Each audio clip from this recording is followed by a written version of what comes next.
ลูกคนกลางมึงโตมาในระหว่างเสียงหัวเราะของพี่กับเสียงร้องของน้องและตรงกลางนั้นคือความเงียบของมึงเองไม่มีใครบอกให้มึงเข้มแข็งแต่มึงก็เลือกจะไม่ร้องไห้ไม่มีใครบอกให้มึงยอมแต่มึงก็เลือกจะถอยให้ทุกอย่างมันสงบมึงไม่เคยเป็นแสงแต่กลับเป็นฟ้าที่ทำให้แสงอยู่ได้โดยไม่ล้มทุกบ้านต้องมีใครสักคนแบบมึงคนที่เงียบแต่รู้ว่าใครกำลังเจ็บคนที่ไม่พูดแต่เข้าใจทุกอย่างก่อนใคร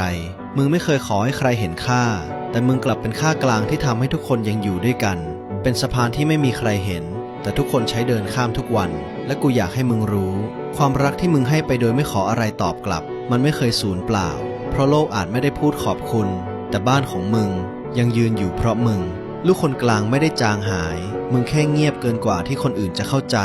และงดงามเกินกว่าที่คำขอบคุณจะพอมึงคือหัวใจที่บ้านไม่รู้ว่ามีแต่ถ้าขาดมึงไปความเงียบจะกลายเป็นความว่างเปล่าทันที